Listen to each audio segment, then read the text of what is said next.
My son sent me to prison for 2 years, blaming me for his wife's miscarriage. It was a crime I never committed. Every month they came to visit me behind the glass partitions, acting like a loving family. Every month I refused to see them. Today is the day of my release. They think they are picking up a broken old man who has lost his mind. They are wrong. The day of my release will be the very day they lose everything. I am Clifton Waverly, 72 years old, and for the last 730 days I was known only as inmate number 8. The heavy steel gate slammed shut behind me, and that sound, cold, final absolute was the sweetest thing I'd heard in decades. 8 in the morning, but the sky wore a bruise of purple. Rain was coming down in sheets. Sharp, cold, genuine rain, not the damp, rotting air of the cell block I'd been breathing for 2 years. I pulled in a long, slow breath. Wet asphalt and diesel fumes filled my lungs. To me, it smelled like freedom. I looked down at my clothes. Welcome back to his hidden revenge. Before we go any further, take just a moment and drop a comment. I genuinely love hearing from the people listening to these stories. Quick question for you. Is it morning where you are, afternoon, or are you up late letting this one carry you through the night? However you found your way here, I am glad you did. A small note before we continue. Some elements of this story have been shaped for the purpose of storytelling, and any resemblance to real people or events is entirely coincidental. What matters is the truth inside it. It was the same dark navy suit I'd worn the day of the trial, the day the judge pounded his gavel and stripped my life away. Back then, that suit fit me like armor. Now it hung off my frame like a shroud. I had lost 25 lbs in there. The prison food was garbage, but it was the rage that truly ate at me. Rage burns more calories than a treadmill. I stood on that sidewalk holding nothing, no bag, no personal effects, just the clothes on my back and a fire burning deep in my gut. I spotted them before they noticed me. A gleaming black Rolls-Royce glided up to the curb and threw a spray of filthy water across my shoes. Subtle, just like my son. The rear door swung open and Donovan stepped out. My son. My only child. The boy I had taught to ride a bike. The man who had stood before a judge and sworn under oath that I was a violent monster. He had on a Navy custom-made suit that probably cost more than a guard's annual salary. He straightened his tie and smiled not at me, but at the cameras. I hadn't clocked them at first, the paparazzi 3 or 4 of them lurking near the parking lot entrance. Hired guns no doubt tipped off by Lucinda. They wanted the photo op. The devoted son collecting his repentant father, a redemption arc, manufactured for the company newsletter to keep the stock price from wobbling. Donovan strode toward me, arms thrown wide for the benefit of those lenses. It looked like a warm embrace, a son welcoming his father home. He pulled me in. I stood rigid, carved from ice. His hand landed on my back, hard, too hard. He leaned close, cheek pressed to mine, his breath carrying mint and expensive coffee. "Smile, Dad," he whispered, and it came out as a hiss the cameras couldn't catch. "Don't look so wretched. The shareholders are watching. If the stock drops a single point because you look like a convict, I will cut your commissary fund to 0. I didn't flinch. I didn't blink. I kept my gaze fixed on the wet pavement in front of me. Then came Lucinda, my daughter-in-law, the mistress who became the wife, the woman who had engineered every inch of this nightmare. She stepped from the car like she was working a runway. Perfect hair, flawless makeup, and cradled in her arms a bundle wrapped in cream cashmere. She moved toward us, her heels sharp against the wet concrete. Her eyes were bone dry, but her face wore a mask of carefully rehearsed concern. "Look who's here, Clifton." She cooed, her voice like syrup cut with poison. "This is little Finn, your grandson. He has been waiting to meet you." She pushed the bundle toward my face. I looked down. The baby was sleeping, innocent, oblivious, being used as a prop in a sick piece of theater. I looked at the child, then I looked at Lucinda. Behind all those layers of foundation, I saw it. Fear. She held the baby out, expecting me to take him, expecting the photograph of a repentant grandfather cradling the new heir. I kept my hands buried in my pockets. I looked straight through her as though she were made of glass, as though she simply wasn't there. I stepped to the side and moved past her entirely. The smile on her face cracked. The cameras clicked furiously, capturing every second of the rebuff. Donovan moved into my path, his face going red. "What are you doing?" he hissed through clenched teeth. "Get in the car. We have a dinner planned." I said nothing. I walked around him. My eyes were locked on a battered gray Buick sedan, parked 50 yards away. Leaning against it was a man with a black umbrella. Emmett Brolin, my lawyer, my only friend. No flashy suit. He looked worn down, but he was there. Loyalty is rare these days, rarer than gold. I heard Donovan's footsteps splashing after me. He grabbed my arm. His grip was weak. Soft hands. Hands that had never done a day of honest work. "Dad, stop making a scene," Donovan growled. "You're embarrassing us. Get in the Rolls Royce." I stopped. I turned my head slowly and looked down at his hand on my sleeve. I didn't speak. I just looked. The weight of my stare made him recoil. He released my arm as though it had burned him. I turned and kept walking toward the Buick. Emmett opened the rear door. I slid onto the cracked leather seat.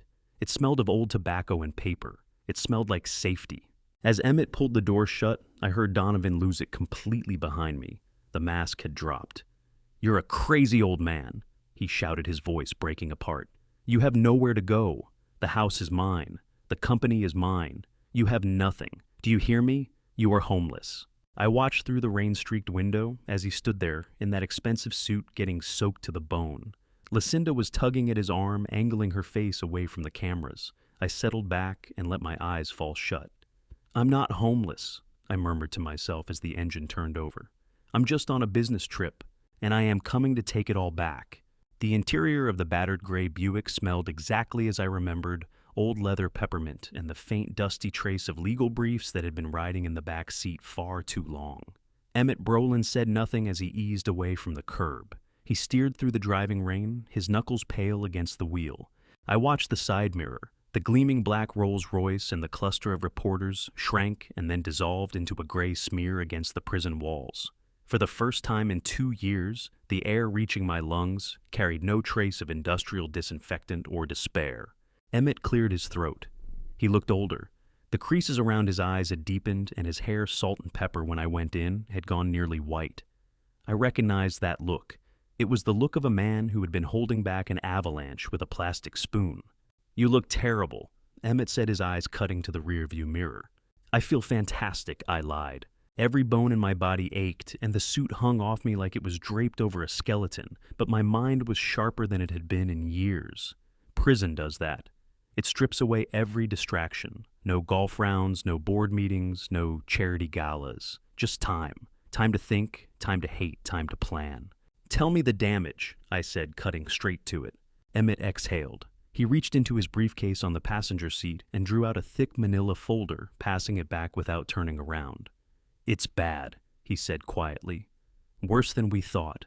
I opened the folder, pages covered in red ink. I ran my finger down the list of assets that were no longer mine. The lake house in Wisconsin gone, sold 6 months ago for half its market value. My collection of vintage watches pieces I had spent 40 years building, auctioned off, to cover what Donovan called operational expenses. The trust fund I had established for the employee pension plan had been drained clean. "He's bleeding the beast dry," Emmett said. "He sold off the logistics fleet in the Southern District, outsourced the trucking to a third-party vendor, a vendor I should mention that belongs to one of Lucinda's cousins." A cold rage settled into my chest like a stone. I didn't let it show. I turned the page. "What about the headquarters?" I asked. "The building downtown?" "That's the only thing left," Emmett replied. "The crown jewel. He tried to move it last month, had a developer from Singapore lined up. But the zoning laws you put in place 20 years ago made it a nightmare. He couldn't find a buyer willing to fight through the historic preservation restrictions." "Good," I whispered. "At least he's incompetent." Emmett paused. The car slowed as we came up on a red light. Rain drummed steadily against the roof. "There's something else, Clifton," Emmett said, and his voice carried a slight tremor. "Something I discovered 3 days ago. Donovan was desperate. The crypto market collapsed last week. He lost millions of the company's operating cash. He needed liquidity fast enough to cover payroll and keep the creditors from circling." I closed the folder. I could already see where this was heading. "Who did he borrow from?" I asked. "A private equity firm," Emmett said. "A shadow lender called Nemesis Corporation. They're Sharks Clifton, the worst kind. They specialize in distressed assets. They extended him a bridge loan of $12 million. The interest rate is predatory, practically criminal." I turned to look out the window. The city slid past, gray and soaked, and I asked about the collateral, though I already knew what he was going to say. Emmett's grip tightened on the wheel. "Control," he said. "He pledged his executive voting rights. If he misses a single payment, or if the company's credit rating falls below a C-grade Nemesis Corporation, has the right to seize his shares and assume immediate control of the board." He signed his own death warrant. Clifton, these people don't play games. If they move in, the company is finished. They'll gut it and sell off the pieces. I eased back into the seat and let a thin, dry smile settle on my lips. Emmett caught it in the mirror, and his frown deepened. "Why are you smiling?" he asked, sounding almost wounded. "Did you hear what I just said? Your son handed the keys to your kingdom over to a pack of corporate raiders. We need to file an injunction. We need to find a way to retire that loan before the first payment comes due next week." I laughed. It was a rough, rusty sound like a hinge that hadn't moved in years. "We will do no such thing," I said. Emmett hit the brakes as a light turned red. He spun around in his seat to face me, alarm written plainly across his face. "Are you out of your mind?" he demanded. "If Nemesis takes over, you lose everything too. Your legacy, the company you built from nothing, from a single truck, it disappears." I leaned forward and rested my arms on the back of the front seat. "Emmett," I said quietly, "who do you think owns Nemesis Corporation?" Emmett stared at me. He blinked. "I don't know," he stammered. "It's a shell company registered in the British Virgin Islands. The paperwork is buried under layers of anonymity. It's impossible to trace." "Not impossible," I said, "just difficult." I reached into my pocket and drew out a small, crumpled scrap of paper, a commissary receipt from the prison with a series of numbers written on the back. Account numbers. 2 years is a long time, Emmett," I said. "You brought me books. You brought me legal pads. But you also brought me access. Do you remember the forensic accountant you brought in? The one you thought was purely reviewing my appeal?" Emmett's eyes went wide.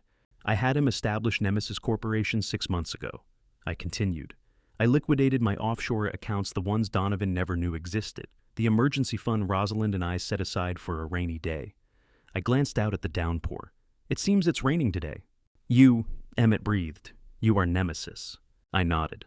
"I am the shark, Emmett. I lent my son the rope he's going to use to hang himself. He thinks he borrowed from a faceless corporation. He has no idea the money came from the father he betrayed." Emmett sank back into his seat and let out a long, shaky breath. He looked frightened, and for a brief moment I felt a flicker of guilt. Just a flicker. "So," Emmett said, his voice barely reaching me, "we own the debt. We control the loan. We could call it in right now. We could walk into that boardroom tomorrow and tell him it's over."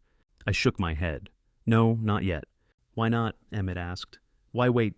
"Because pain is a teacher," I said, turning back to the rain-streaked glass. "And Donovan hasn't learned his lesson. If I move now, he'll play the victim. He'll say it was just a bad quarter. He'll say the market worked against him.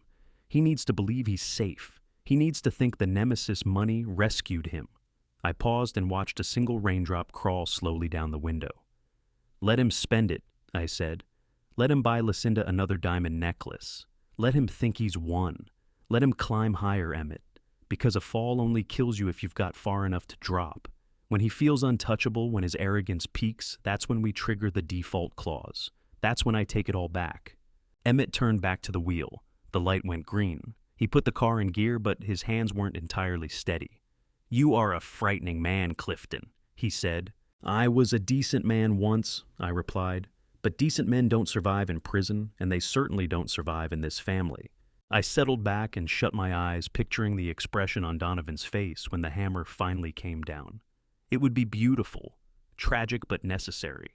A surgeon doesn't apologize for cutting into a patient to take out a tumor, and Donovan, my own son, had become a tumor that was quietly killing everything I'd built. "Where to?"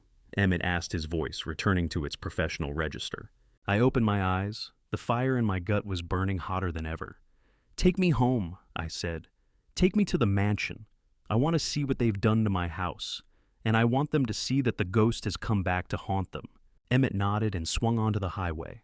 The wipers beat back and forth, a metronome counting down the moments until the war began. I was no longer just an ex-convict. I was Nemesis, and Judgment Day was on its way. The iron gates of Waverly Manor rose up before us like the jaws of some enormous beast. I had put those gates in 30 years ago to keep the world out, to shield my family. But as Emmett brought the car to a stop in front of the call box, it struck me the beast was now guarding the monsters inside from me. The rain was falling harder. It hammered the roof of the sedan without mercy. I looked up at the stone pillars. My initials CW still cut into the granite, but I knew that inside that compound my name had been erased from every surface that mattered. Emmett rolled down the window. Cold air poured in. He pressed the intercom button. Silence. He pressed it again. Static crackled, then a voice I didn't recognize. Hired muscle, private security. "Or state your business," the voice snapped. "This is Emmett Brolin, legal counsel for Clifton Waverly. Open the gate." A pause, heavy, deliberate. Then the voice came back soaked in mockery. "Mr. Waverly doesn't live here anymore. We have strict orders. No trespassers. Turn around or we contact the authorities." I felt the muscle in my jaw tighten. I pushed open my door and stepped out into the rain. Emmett called after me. I didn't look back. I walked to the pedestrian entrance, a smaller gate set, flush into the wall. I placed my thumb on the biometric scanner. I had built that system myself. It was designed to read my print in under a second. I pressed my thumb to the glass and waited for the green light. A harsh red light blinked back at me. Access denied. I pressed harder. Access denied. They had deleted me. My own home, the place where I had raised my son, the place where I had sat beside my wife through her final days, was rejecting me like a foreign body. I stood there in the rainwater, running off my nose, and for a moment, the rage was so absolute I wanted to rip that scanner clean off the wall. Then the siren started. Close. Too close. Lucinda must have called the moment she saw our car turn onto the private road. She'd been watching from a window patient as a spider at the center of her web.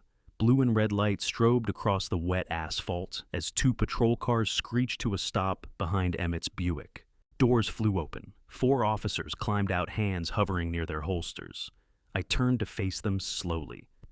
I knew the drill. I had learned it the hard way 2 years ago. Move slow. Keep your hands where they can be seen. Don't speak unless spoken to.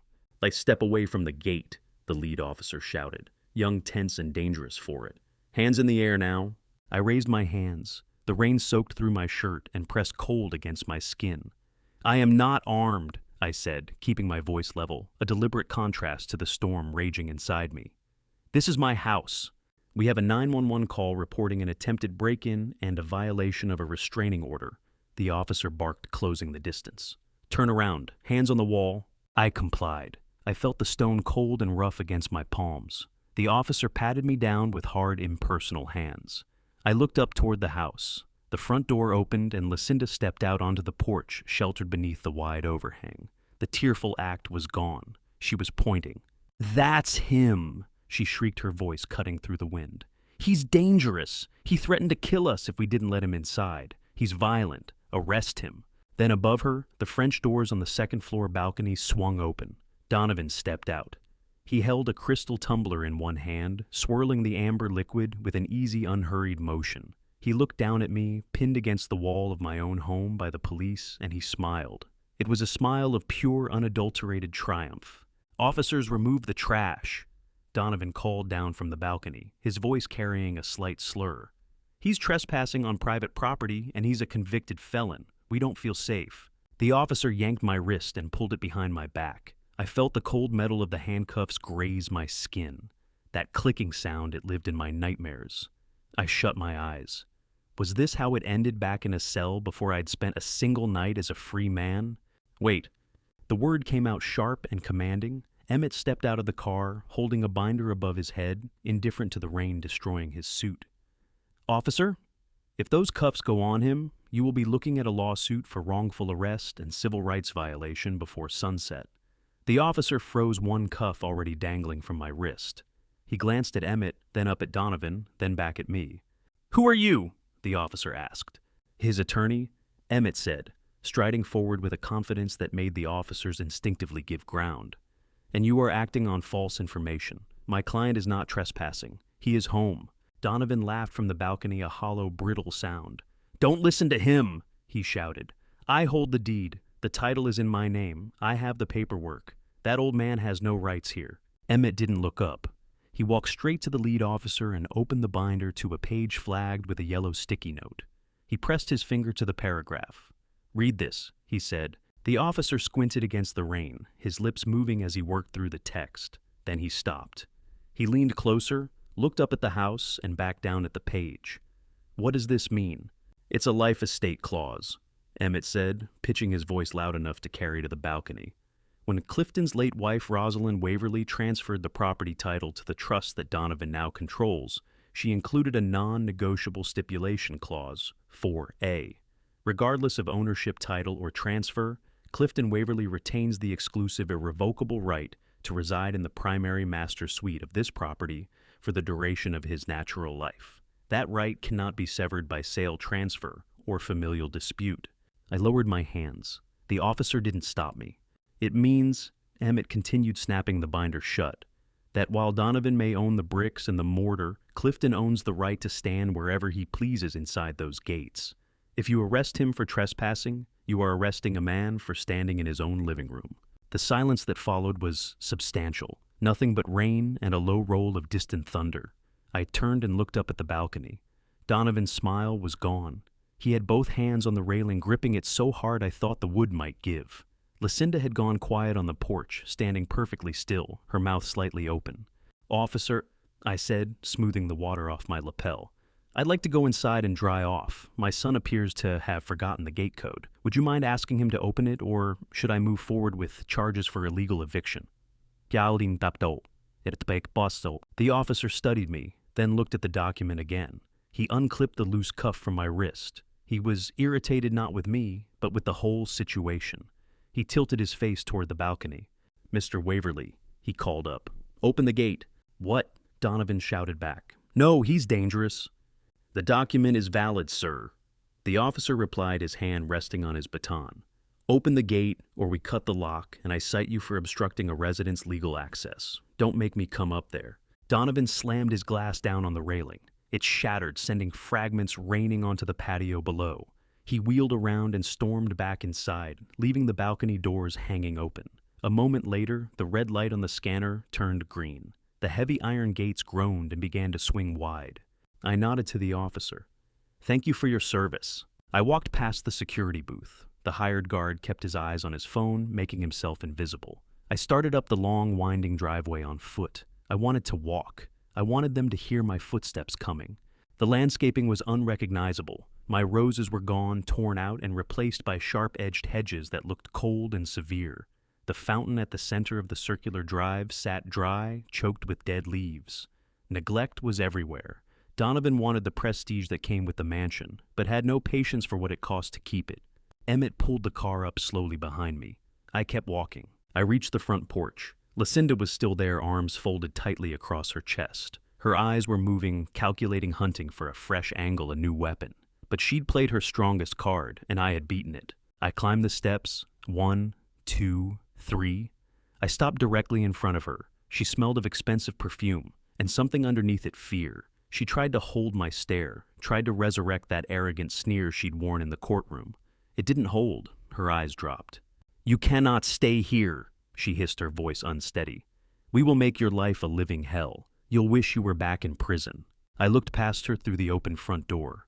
The foyer had been transformed. My antique Turkish rug was gone, replaced by a glossy white marble tile that looked completely out of place. But what truly caught my eye were the curtains in the grand salon. They had once been soft ivory, warm, welcoming. Now they were heavy velvet dyed, deep, aggressive scarlet. I turned back to Lucinda.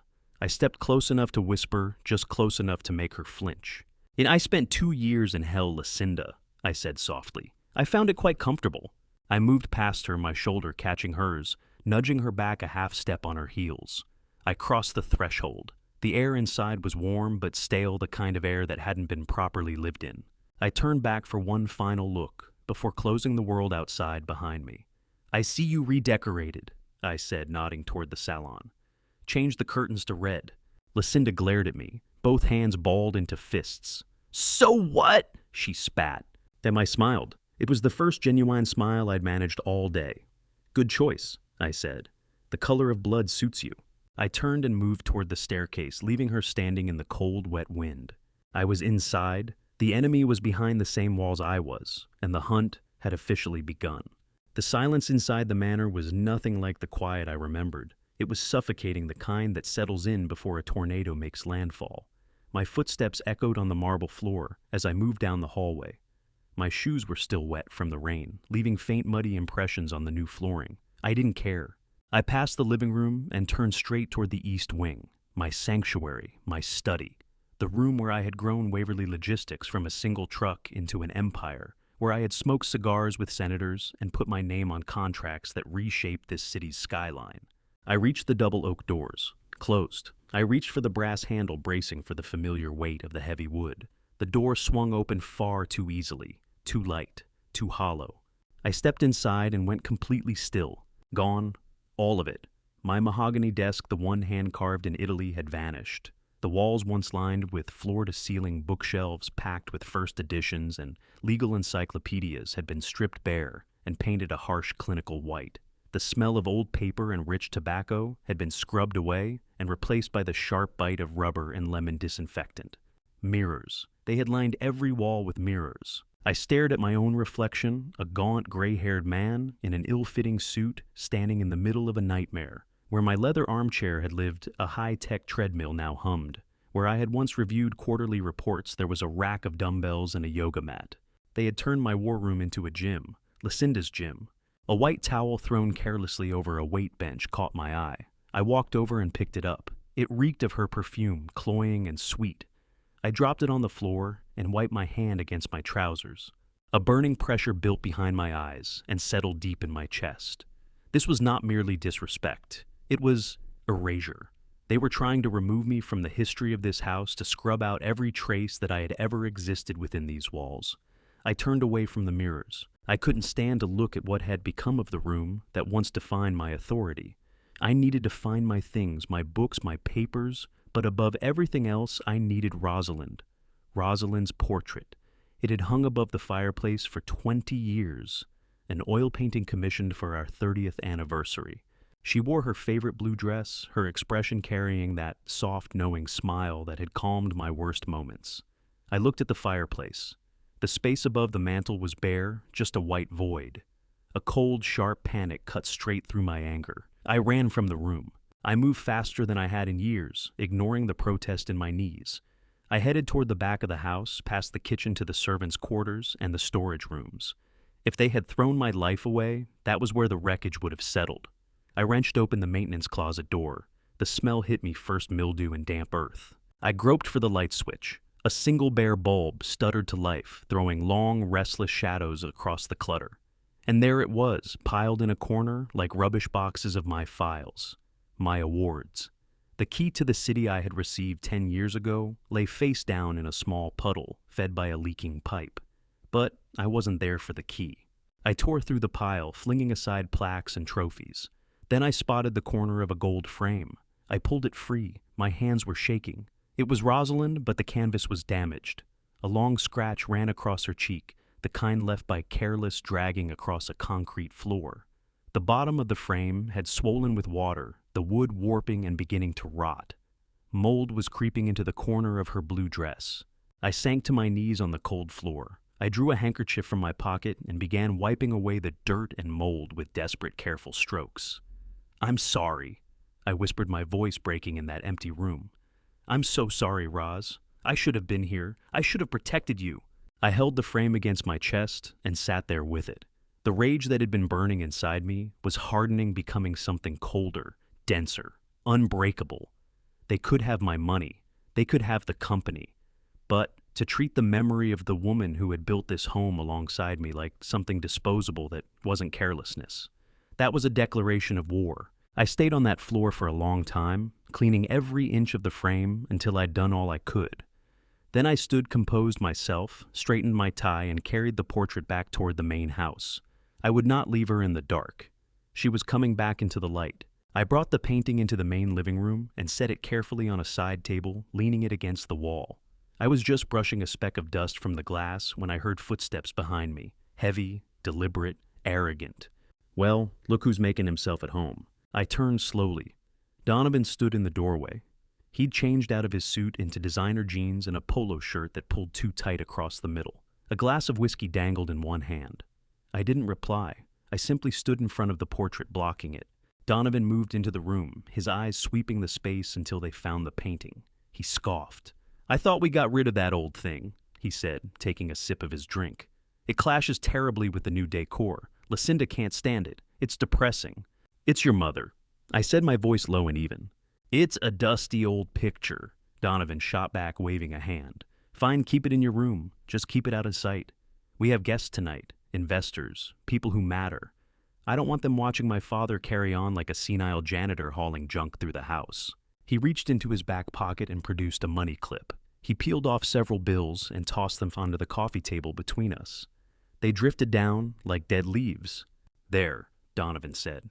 $500. That's your allowance for the month. Don't blow it all at once." I looked at the money, then I looked at him. "Allowance," I repeated. "Yeah," he sneered. "You have no income, no pension. I froze your personal accounts. Remember, consider a charity. Go get yourself a decent shirt. That suit reeks of prison." He paused, letting the contempt settle.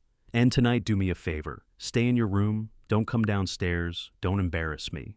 He was waiting for me to detonate. He wanted me to shout, to throw the cash back in his face, to prove in front of witnesses that I was every bit the unstable, dangerous man he'd portrayed in court. I took a slow breath. I let my face go still. I walked to the coffee table and picked up the bills, counting them deliberately. 500, I said. I looked up at him and allowed a small, controlled smile. "Thank you, son. That's very generous of you." Donovan blinked. The satisfaction he'd been expecting never arrived. He looked deflated. "Yeah, well," he muttered, turning away. "Just stay out of the way." He walked out, drink in hand. I listened to his footsteps climb the stairs toward wherever he was getting ready for his party. I looked at the money in my palm, $500, the price of his arrogance. I folded the bills and tucked them into my pocket. "Thank you, son," I said again to the empty room. "This will buy me a front row seat to your funeral." I turned my attention to the large oak desk in the corner of the living room. It was the only piece of my original furniture they had kept, almost certainly because it was too heavy to move. It was where Donovan now sat when he signed checks he had no business signing. I reached into my inner jacket pocket and withdrew a small black device no larger than a button. I had acquired it from a contact on the inside, a man who had once worked in intelligence before fate delivered him to cell block D. I crouched down and felt along the underside of the desk's heavy lip.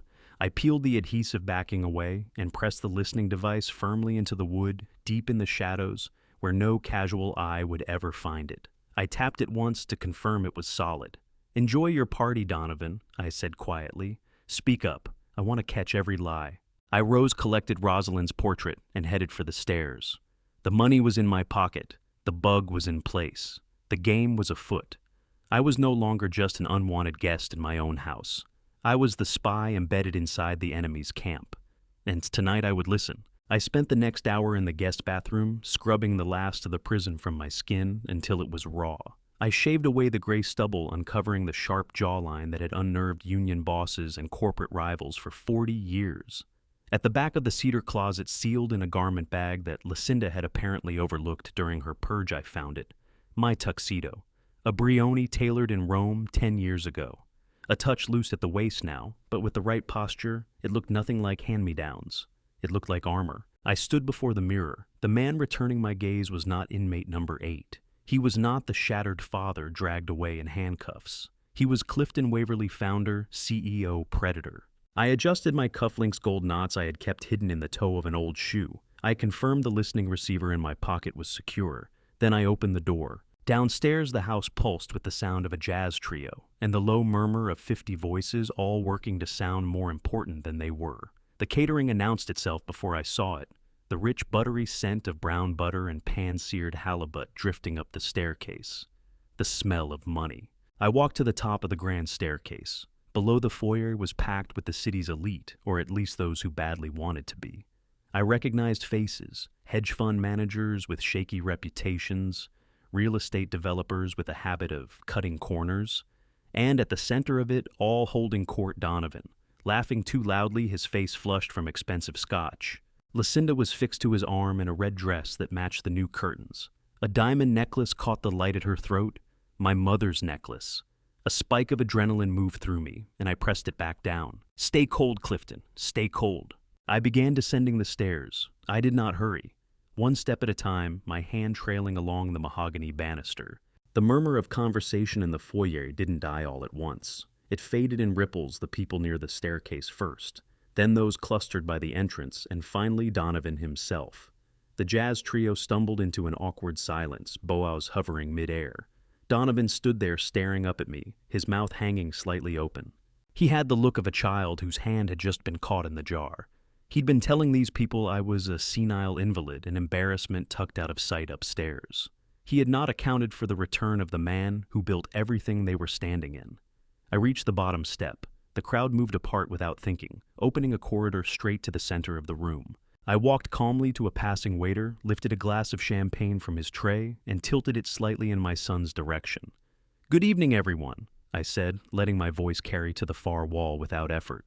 "I hope you're enjoying my home." A few people murmured back, stiff and uncertain.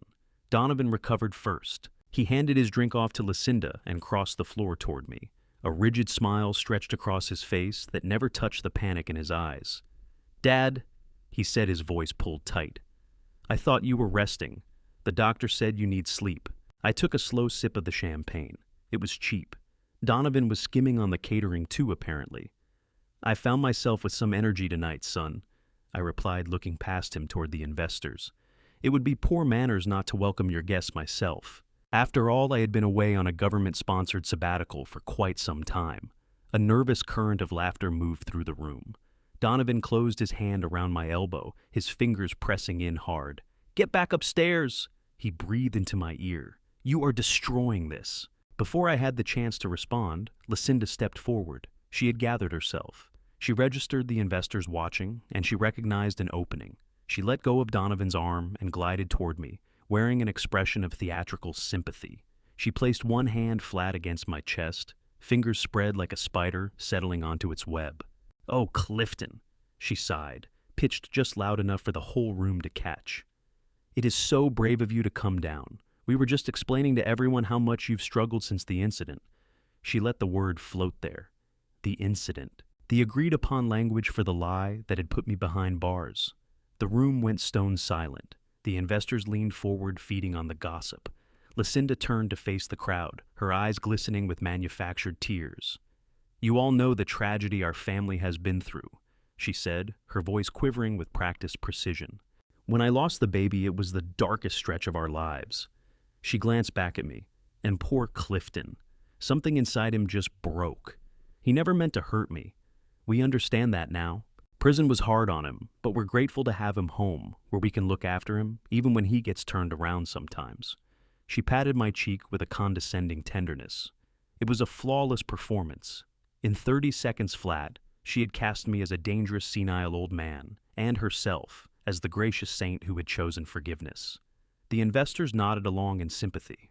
They regarded me with pity. I did not flinch or pull away. I let her hand stay right where it was. I held her gaze without blinking. "You're right, Lucinda," I said, my voice level almost serene. "My memory has been unreliable lately. Prison does that. You have so much idle time in there, nothing to do but turn the past over in your hands, examining every detail." I shifted a step closer, which forced her to step back. "But there's one thing I've been trying to pin down." I turned slightly toward the room now. "And perhaps you can help me, Lucinda. You were there after all." I let the pause sit. The tension had grown dense enough to press against your skin. "That night on the stairs," I said. "When you fell and we lost the baby, was it a boy or a girl?" Lucinda went rigid. The smile cracked at the edges. "What?" she managed. "The baby." I repeated, my tone light and genuinely puzzled. "I never saw the certificate. Donovan never told me. Was I going to have a grandson or a granddaughter?" Lucinda looked at Donovan. Donovan looked at his shoes. It was a boy," she said too fast. "A little boy. We were going to name him after Donovan." She pressed a napkin to her perfectly dry eyes. "A boy," I said, drawing the words out slowly. "Beautiful. A son." I took one last sip from the glass and then lowered it deliberately. "That's strange, then." I reached into the breast pocket of my tuxedo. I produced a folded sheet of paper. It wasn't the actual medical report. It was nothing more than a laundry list from the prison. But I held it the way a man holds a verdict. "Because my attorney sent me the medical records from Mercy General Hospital just yesterday," I said, dropping my voice by half a note. "I wanted to arrange a memorial service, pay my respects properly. But the pathology report from the night of the miscarriage, it makes no mention of a male fetus." I unfolded the page with deliberate slowness. The soft rustle of paper was the only sound in the room. "In fact," I said, reading from it, "it states the patient was treated for a ruptured ovarian cyst. A painful condition, certainly, but not a pregnancy, and definitely not a baby boy named Donovan." I looked up. Every drop of color had left Lucinda's face. She looked like a corpse dressed for a party. The guests were glancing at one another. Whispers began breaking out across the room. In the back, a man, a banker I recognized, furrowed his brow and turned toward Donovan. "What is he talking about, Donovan?" "You told us the litigation risk had been resolved," the banker said. "You told us the assault charge was airtight." Donovan's composure shattered. He looked at Lucinda, who was shaking her head in short, desperate movements. He looked back at the investors, who had begun subtly distancing themselves. "He's confused!" Donovan shouted, his voice splitting. "I told you he's senile. He doesn't know what he's reading. That's probably a grocery list." He grabbed Lucinda by the arm with enough force that she nearly stumbled. "Lucinda is exhausted," he announced to the room. "The emotional toll she needs to rest. You understand? Dad, hand me that paper." He lunged for it, but I stepped back and it stayed in my grip. I refolded it tidily and returned it to my pocket. "Trauma is a terrible thing," I said, my tone completely even. "It makes people behave in ways they can't quite explain. Get some rest, Lucinda. You look as though you've seen a ghost." Donovan fixed me with a look of undisguised hatred, but there was nothing he could do. Not in front of the money. He pulled Lucinda toward the kitchen door and left his own gathering behind. I remained standing in the center of the room. The circle around me had quietly expanded. The pity was gone from their faces. What replaced it was something closer to fear, and the looks following Donovan's exit were something closer to suspicion. I raised my glass toward the banker who had spoken up. "The halibut is excellent," I said, "but I'd steer clear of the investment portfolio if I were you. The numbers are every bit as fictional as my grandson." I turned and made my way toward the buffet table. I didn't need to look back to know the doubt had taken root. It would grow on its own from here. The party was effectively finished. What came next was the actual performance. The grandfather clock out in the hallway struck 2:00 in the morning. The sound moved through the silent house like a death knell. It was over. The last of the half-drunk investors and hangers-on had stumbled out the door an hour earlier, leaving behind a fog of stale cigar smoke and spilled wine. The house was quiet now, but not settled. It was holding its breath. I sat on the edge of the guest bed in the dark, still dressed in my tuxedo, wide awake. Sleep is a privilege for the innocent, and I was neither innocent nor foolish enough to pretend otherwise. In my palm, I held the small receiver paired to the listening device I'd tucked beneath the desk earlier that evening. I adjusted the volume and pressed the earpiece in. The feed came through clean. I could hear the refrigerator humming in the kitchen, the metronome tick of a clock somewhere nearby. And then voices. They were in the living room exactly where I'd expected them to land. Donovan sounded drunk, his words running into each other in a loose, anxious stream.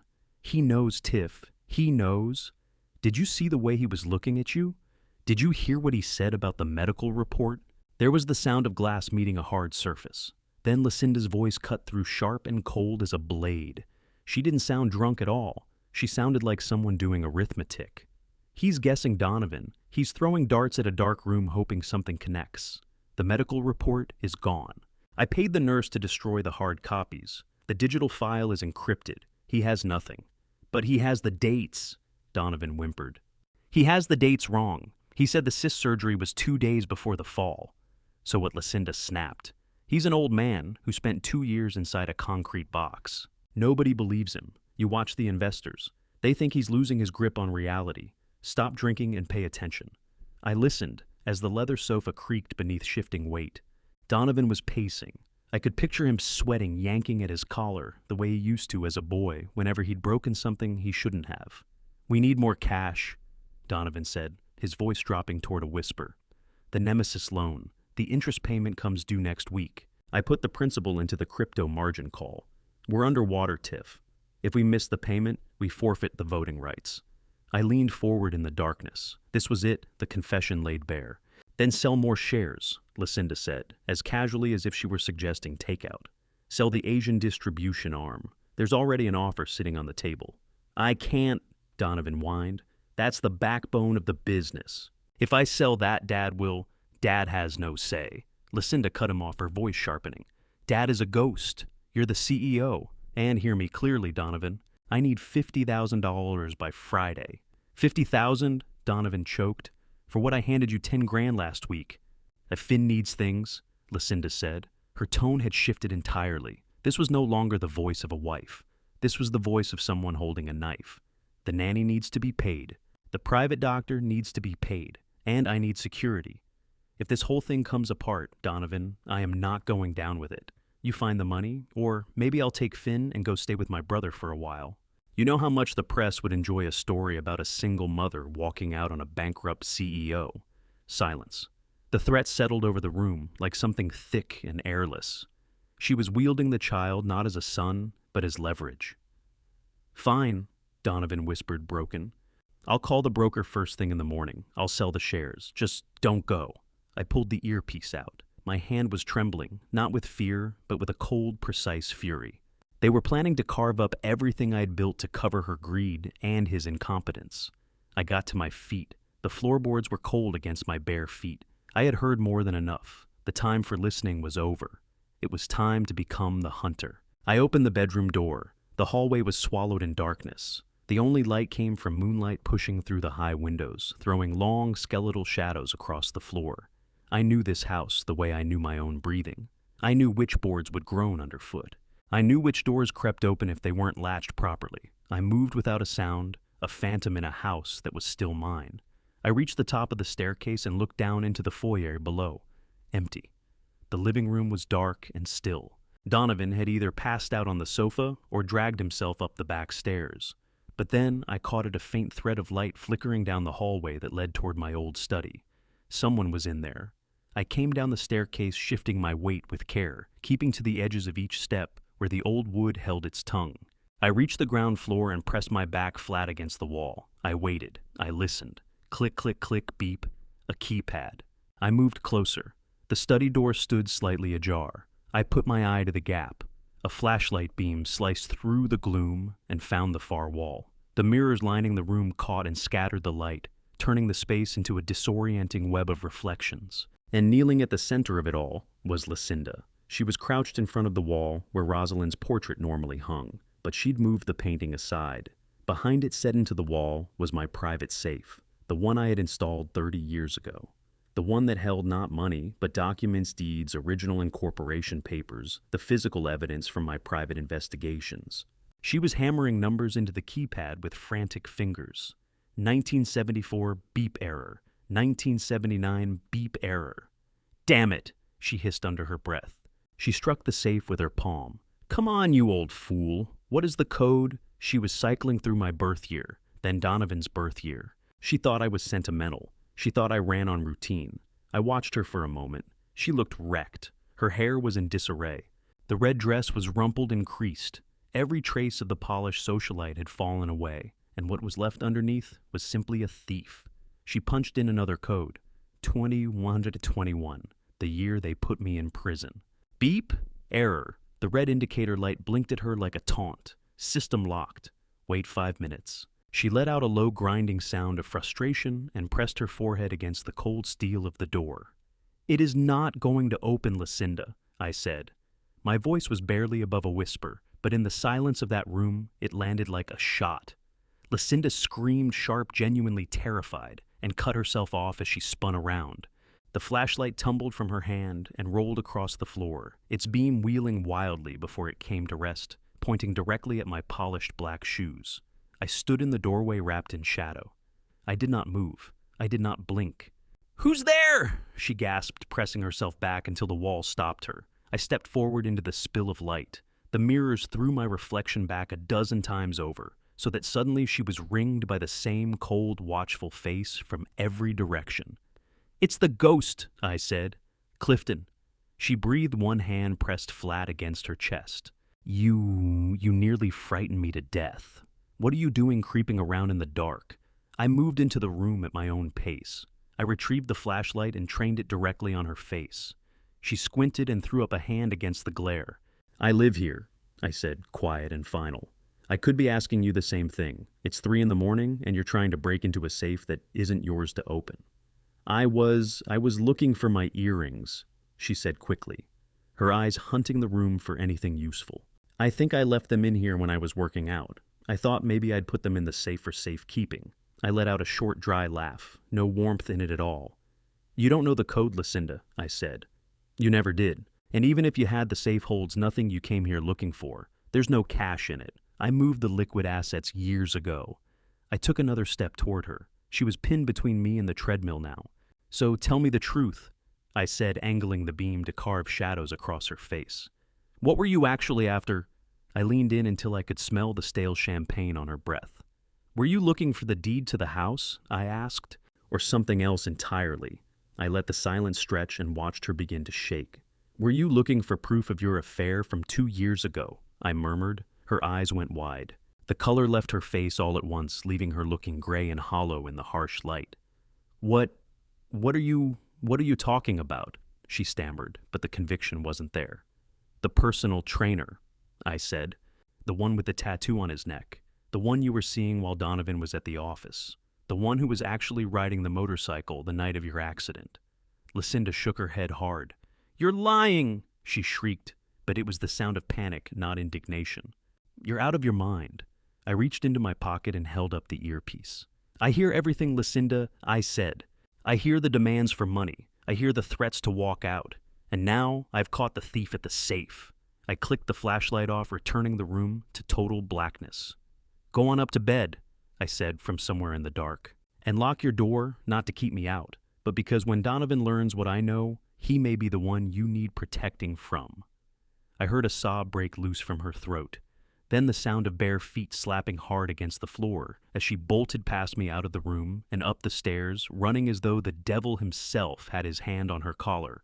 I stood alone in the dark study. I walked to the safe. I entered the code 730, the number of days I'd served in prison. The safe beeped green and swung open. I reached inside and withdrew a single manila envelope. Thick, heavy. I closed the safe. Sleep well, Lucinda, I whispered. Tomorrow, the real nightmare gets started. The following morning, I hailed a cab to the east side of the city. I hadn't asked Emmett to drive me, because there are certain places where a gleaming black Rolls-Royce simply announces the wrong thing. The neighborhood was a graveyard of industry. Before I tell you what I uncovered and what it would reveal about the lengths people will go to when they believe no one is watching, let me ask you this. If someone you loved was quietly working against you, would you confront them the moment you knew? Or would you wait and let the truth build its own case? Hollow factory shells with shattered windows stood against the gray sky like the ribs of something long dead. The streets were rutted with potholes, trash piled at the curbs, where no one had bothered to collect it. This was the neighborhood my son had exiled his own family to, while he lived without want. I pulled my hat down and walked into a diner called the Bent Fork. The air carried the smell of old grease and scorched coffee. The linoleum floor was cracked, the vinyl seats patched with strips of duct tape.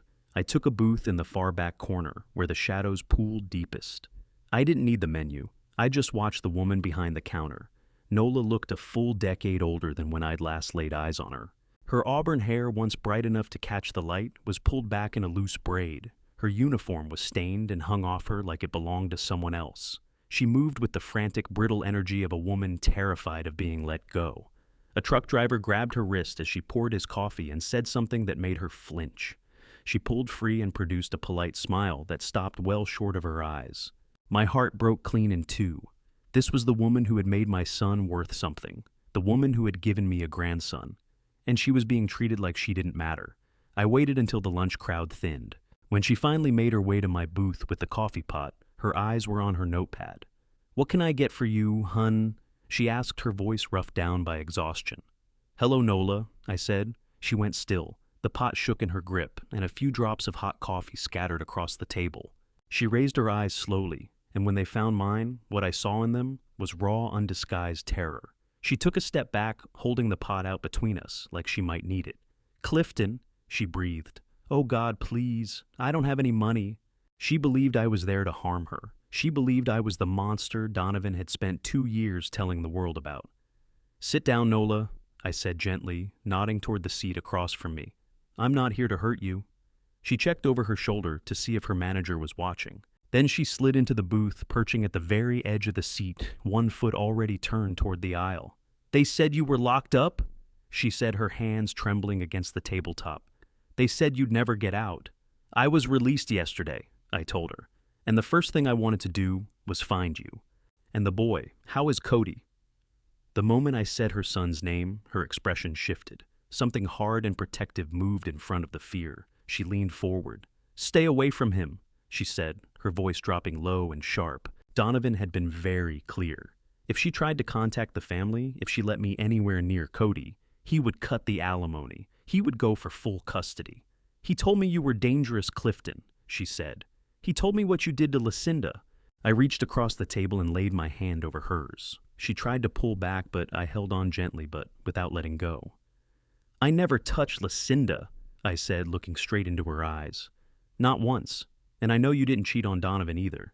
Nola's eyes filled. The resistance went out of her all at once, and she sank back against the booth. It doesn't matter what's true, she said, pressing a rough paper napkin to her face. What matters is what they can make people believe. Lucinda is smart, Clifton. Cruel, but smart. She hired that man. She arranged the hotel room. She called me over, saying it was a catering emergency for Donovan's company. When I walked through the door, that man grabbed me and the photographer came out of the closet. She turned to look out at the dead street beyond the window. Donovan didn't even ask for my side of it. Her voice had gone flat and bitter. He had the divorce papers drawn up and waiting. The next morning he put us out with nothing, said Cody probably wasn't even his. He canceled my cards. He blocked my number. We stayed in a shelter for 3 months, Clifton. A shelter, while he was buying Lucinda a Porsche. The rage rose in me, hot and familiar. I pressed it back down. Rage without direction is just noise. I know Nola, I said. I know all of it. I know about the fabricated miscarriage. I know about the embezzlement. And I know that Cody is the only rightful heir to the Waverly name. Nola looked at me with something close to pity. So what? She said. You're an old man with a criminal record, and I'm a waitress renting a 1-bedroom with rats in the walls. We can't fight people like them, Clifton. They have lawyers. They have money. If we try anything, they'll grind us down. Please just leave. Go before Donovan finds out you came here. She began to slide out of the booth. I am not asking you to fight, Nola, I said. She stopped. I reached into my jacket, not for a weapon, for the file, the Nemesis file. I laid it flat on the sticky table. Open it, I said. She hesitated, then pulled it toward her and lifted the cover. She read through the documents. She found the loan agreement. She found the default clauses. She found the name of the holding company. Nemesis Corp. I don't understand, she said, looking up at me. What is all this? This is the end of Donovan Waverly, I said, leaning in and dropping my voice. I am Nemesis Nola. I hold the debt. I hold the mortgage on the mansion. I own the company's operating capital. I own them. She sat with it for a moment, working through what I'd just told her. You lent him the money, she said. I gave him the shovel, I corrected. He dug the grave himself, but I need one thing to put him in it. I need a witness. I pointed to the papers in her hands. I can take his money, I said. I can take his house. But to take his freedom, I need your help. I need you to testify about the setup. Tell the judge exactly how Lucinda staged the whole divorce. I have the medical records that prove the miscarriage was a fabrication. Paired with your testimony, we can establish a pattern of fraud. We can put both of them exactly where they belong. Nola looked down at her hands red and raw from a day of scrubbing tables. I'm scared, Clifton, she whispered. Donovan threatened me. He said he'd make sure I never found work in this city again. I reached into my pocket one more time. This time I brought out a check written that morning from the Nemesis operating account. $50,000. I set it on top of the file. That's for you, I said. A consulting fee. Use it to find a decent place to live. Get Cody some new clothes. Walk out of this job today. Nola stared at the check. Her mouth fell open. Clifton, I cannot take this. It's not a gift, I said firmly. It's an advance. When we win, you'll be running the Waverly Foundation. You will never pour another cup of coffee for anyone as long as you live. But you have to find your courage. Not for me, for Cody. Do you want him growing up in this neighborhood or in the house his grandfather built? Nola looked at the check, then at the file, then at me. I watched something change behind her eyes. The fear didn't leave, but something began to push through it. Hope, and the fierce territorial anger that only a mother carries. She drew a slow breath. She picked up the check and held it with both hands. He told me I was worthless. She said, her voice unsteady but climbing. He told me I was nothing without him. He was wrong, I said. Nola nodded once. She stood up. She pulled off her apron and dropped it on the table. It landed with a soft thud. I'm off at 2, she said. Where do we start? I smiled. We start by getting you a lawyer, I said. And then we light the match. I watched her cross back behind the counter and tell her manager she was done. For the first time in 2 years, something warm moved through my chest. I had my ally, I had my family back, and Donovan and Lucinda were sitting in their glass fortress completely blind to the fact that the first stones were already in the air. The headquarters of Waverly Logistics rose above the city's skyline, like a monument cast in steel and glass. I stood on the sidewalk across the street and looked up at the 42nd floor where my office used to be. That was where I had put my signature on the papers for my first fleet of trucks. And that was where my son now sat, getting ready to hand the last piece of everything I'd built to a group of foreign investors whose only interest was stripping the assets bare and putting the American workforce out on the street. I straightened my tie in the reflection of the glass doors. I wasn't wearing yesterday's loose suit. I had on a dark navy pinstripe tailored to fit, old but the kind of thing that still commands a room. I pushed through the revolving doors. My heart was hammering, not from fear, but with the steady beat of a war drum. The lobby smelled exactly as I remembered lemon polish and processed air. The receptionist was someone I'd never seen before. Young, and her face when she looked at me was a blend of confusion and half recognition. Her hand moved toward the phone, probably to warn Donovan, but I raised one hand and kept walking without breaking stride. I headed straight for the security turnstiles. Rex was standing there. He ran security, a broad man built like a defensive end with a genuinely decent soul. I had covered the cost of his daughter's knee surgery a decade ago. When he saw me, something in his face loosened. He glanced at the monitor on his desk where a memo bearing my photo was almost certainly posted under the heading, "Do not admit." Rex stepped into my path. To anyone watching the camera feed, it looked like he was doing exactly what he was paid to do. He leaned in, close one hand resting easy on his belt. "Mr. Waverly," he said quietly, "they told me to call the police if you came in. Said you were dangerous." I held his gaze. "Do I look dangerous to you, Rex?" I asked. He gave a small, sad smile.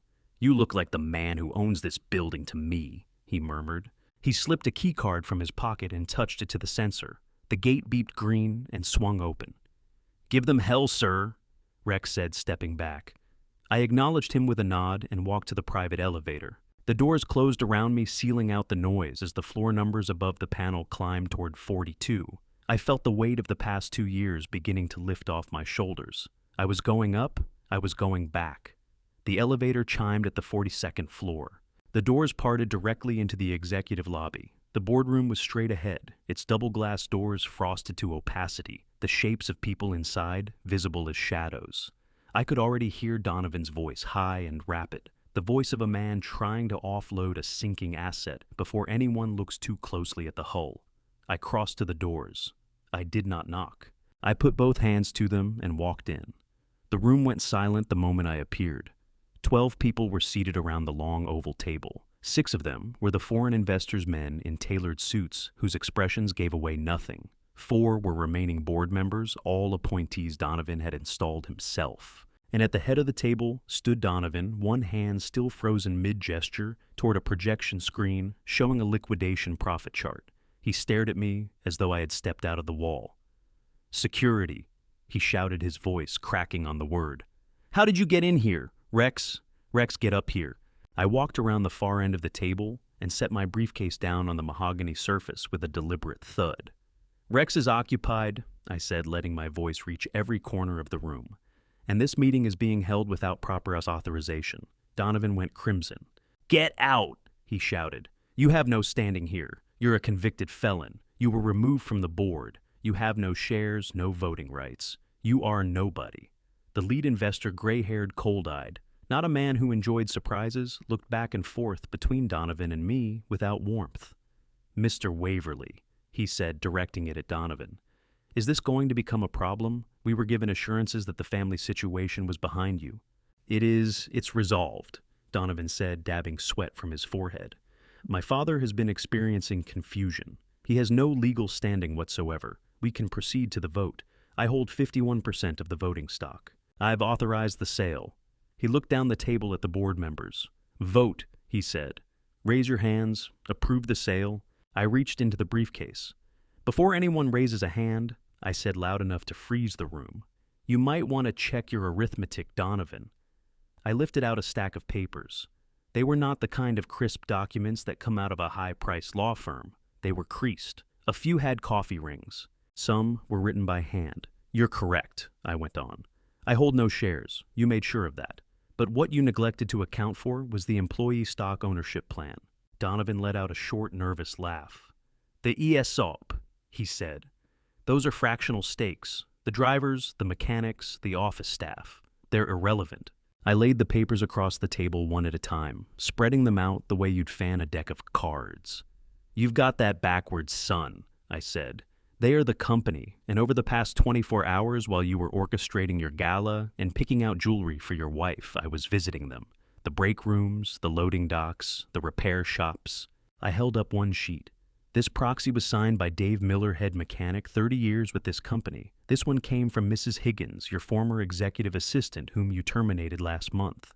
This one carries the signatures of the entire Northeast Division Union chapter." I looked directly at the investors. These people own shares, small ones individually, yes, but combined, they add up to 15% of total voting stock. And every one of them has signed those voting rights over to me for this meeting. Donovan's color drained. You could see him working through the numbers. He had sold off 40% to cover his debts. A sale of this scale required a supermajority. My 15% was a wall he hadn't seen coming. "I hold proxy for 15% of this company," I announced. "And on behalf of the men and women who actually built it, I vote no." The room held its breath. The lead investor closed his folder. He pushed back his chair and stood. "Mr. Waverly," he said, looking at Donovan, "you represented yourself as having the authorization to proceed. We don't conduct business with people who misrepresent the facts." He signaled his team with a look. They rose together and filed out of the room without a word to Donovan, without so much as a glance in his direction as they passed. The door clicked shut. Donovan stood alone at the head of the table, shaking. His deal was dead. His liquidity had evaporated. The money had walked out the door. He looked at me with something wild and unhinged behind his eyes. He snatched a heavy crystal water glass from the table. "You old bastard!" He screamed and he hurled it across the room. It missed my head by inches and detonated against the wall behind me, spraying glass in every direction. Water ran down the expensive wallpaper in slow streaks. "You destroyed it!" Donovan shrieked. "That was $12 million. That was our lifeline. Do you understand what you've done? You finished us. You want us to starve? Is that it? You want your own family out on the street? But I don't be fictional." I didn't flinch. I didn't blink. I looked at the shattered glass, then back at him. "I don't want you to starve, Donovan," I said, picking up my briefcase. "I want you to work. There is a difference." I turned and moved toward the door. "And Donovan," I added, pausing with my hand on the handle, "fix the wall. It comes out of your salary." I walked out into the hallway and left him raging in the rubble of his own making. The boardroom battle was over, but the larger war, the one for the soul of my family, was nowhere near finished. I had stopped the hemorrhage. Now came the surgery, and surgery is never without pain. Dr. Aldous Croft's private medical practice occupied a glass building that read more like a luxury hotel than a place of medicine. The waiting room was hung with abstract art and scented with lavender and the subtle perfume of serious money. The quiet in there was the kind that runs $500 an hour. I walked past the receptionist, a young woman far too absorbed in her phone to register two men in suits moving with purpose down the corridor toward the private offices. Emmett tried to catch my eye, his expression tight with nerves, but I kept mine fixed on the mahogany door at the far end of the hall. The nameplate read, "Dr. Aldous Croft, Chief of Obstetrics, to the world a respected specialist. To me, the man who had sold my freedom for a check." I did not knock. I turned the handle and stepped inside. Dr. Croft was behind a desk nearly as large as mine used to be, a man in his 50s, handsome in the way that money and maintenance can produce deep tan silver hair perfectly coiffed. He was on the phone laughing at something. When he saw us, the laughter stopped as though someone had cut a wire. He lowered the phone slowly and ended the call. "Who let you in?" he asked, his voice smooth but carrying an edge of irritation. "I'm with a patient." I glanced around the empty room. "I don't see a patient, doctor," I said, turning the lock behind me with a quiet click. "I see a businessman, and I'm here to make a deal." Dr. Croft got to his feet. He knew exactly who I was. I caught the flicker of recognition in his eyes, chased immediately by a flicker of panic, but he covered it well. He ran a hand down the front of his white coat. "Mr. Waverly," he said, his tone sliding into condescension. I heard you were released. I expect this visit is a symptom of some residual disorientation from your time away. Leave now, and I won't involve the police. Stay, and I'll have you taken out for harassment." I crossed to the leather chair opposite his desk and settled into it. I crossed one leg over the other and brushed a speck of nothing from my trousers. "Call them," I said without urgency. Dr. Croft paused, his hand suspended above the intercom. "I beg your pardon. Call the police," I said again. I'd actually welcome it. I'd very much enjoy a conversation with the authorities, the fraud division in particular. I think they'd find your offshore accounts rather interesting. Specifically the one in the British Virgin Islands that received $50,000 2 years ago on the precise day you signed the affidavit, declaring that my daughter-in-law had miscarried as a result of blunt force trauma. Dr. Croft went still. His finger withdrew from the button. He sat back down, eyes narrowing. "I have no idea what you're referring to," he said. "My finances are my own business, and my medical opinions are grounded in science, not money." I nodded to Emmett. My lawyer stepped forward and clicked open his briefcase. He drew out a single sheet and set it on the desk with deliberate care. It was a transaction record, a wire transfer from a shell company registered to Lucinda Vane directly into an account called Esculapius Holdings. "That's your holding company, isn't it?" Emmett said. "We traced the registration. It runs straight back to this address." Dr. Croft looked at the paper. A bead of sweat materialized at his hairline. He wiped it away in a quick, self-conscious motion. "This proves nothing," he said sharply. "Patients pay for discretion. That was a consulting fee." "Consulting on what?" I asked, leaning forward. "On how to construct a case against an innocent man.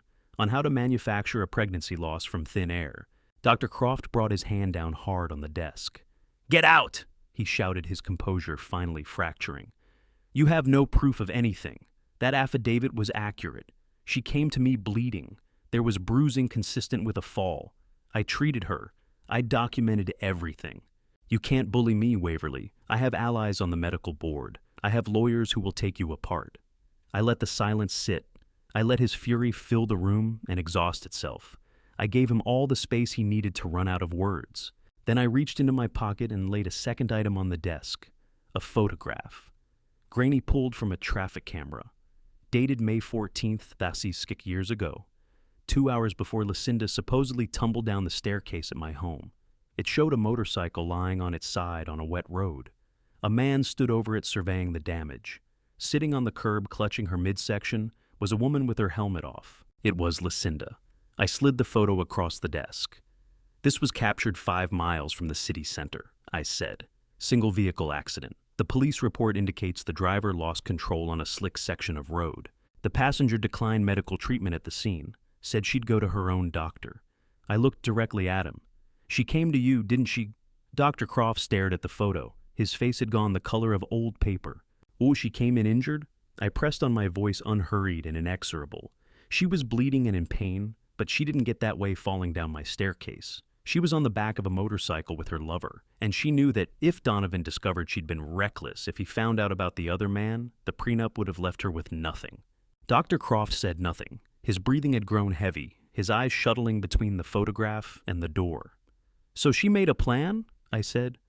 "She called you. She paid you. She asked you to write it up as a domestic incident. Then she went home, waited for an argument to break out, and threw herself down a few carpeted steps to match the bruising she already had. A perfect crime, almost." I leaned in, dropping my voice to just above a whisper. "There was no baby, was there, Doctor?" Dr. Croft looked up. His eyes were wide and cornered. He licked his lips. He looked at Emmett, who stood with a legal pad and pen at the ready. Then he looked back at me. He read the resolution in my face. He understood I held every card. "If I tell you the truth," he said, his voice barely holding together, "will you keep me out of it? I can't go to prison, Clifton. I have a family. I have everything I've worked for." "I don't care about your reputation," I said flatly. "But I do care about mine. Help me clear my name, and I'll ask the district attorney to consider your cooperation. It's the best offer you're going to see. Refuse and I walk straight out of here and hand this photo and that bank statement to the press. By morning, there won't be anything left of you." Dr. Croft seemed to collapse inward. The Polish and the tan and the silver hair suddenly belonged to a much smaller man. He pulled off his glasses and pressed his fingers against his closed eyes. "She was never pregnant," he said quietly. Emmett began writing at speed. Say it again, I said. Clearly. Dr. Croft raised his eyes, which were red at the rims.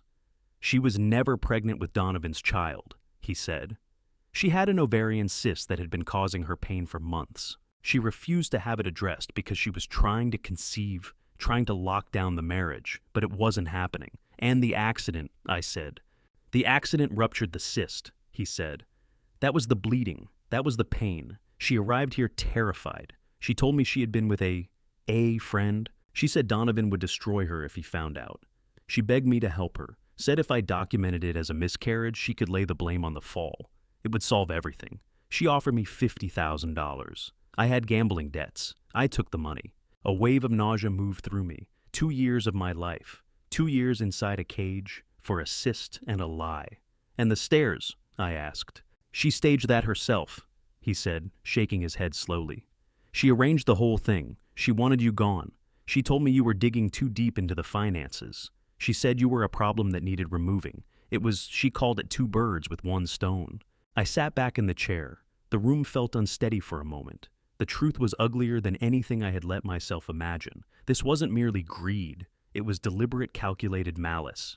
Write it down, I said. I beg your pardon, Dr. Croft said. Write a full confession, I told him, pointing to his notepad. Everything. The cyst, the accident, the money, the false diagnosis. All of it. Sign it. He hesitated for only a moment, then picked up his pen.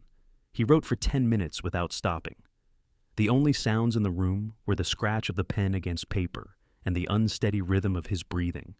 When he finished, he pushed the pad across the desk. I read every word. It was damning. It was exactly what I needed. I took the notepad and passed it to Emmett. Get this notarized, I said, and send a copy to the district attorney's office today. I looked down at Dr. Croft, who was sitting with his head in his hands. You are a disgrace to your profession, I said. I know, he whispered. I walked to the door and turned the lock. Don't go anywhere, doctor, I said. The police will want to speak with you, but if you're forthcoming with them, it may take a few years off what's coming. That's more than you gave me. I walked out into the corridor. Emmett fell in beside me, gripping the notepad the way a man holds something irreplaceable. We got him, he said, barely able to contain it. We actually got him. We got the pawn, I said, keeping my eyes ahead. Now we go for the queen. I stepped out of the building into open air. The sunlight felt like something I'd earned. The noise of the city sounded almost like music. I had the weapon. The noose was drawing tight around Lucinda's neck, and tomorrow I would kick the chair away. The grand ballroom of the City Arts Center was a monument to extravagance. Crystal chandeliers descended from the vaulted ceiling, like frozen fireworks, throwing a warm golden wash over the assembled faces of the city's elite. 500 guests filled the hall that night. Men in tuxedos who held the city's financial strings, women draped in gowns priced beyond a teacher's yearly wage. They sipped vintage champagne and lifted caviar to their lips, completely unaware that they had gathered inside a slaughterhouse and that the pig being led to the slaughter was my own son. I kept to the shadows behind the velvet curtain stage. Right?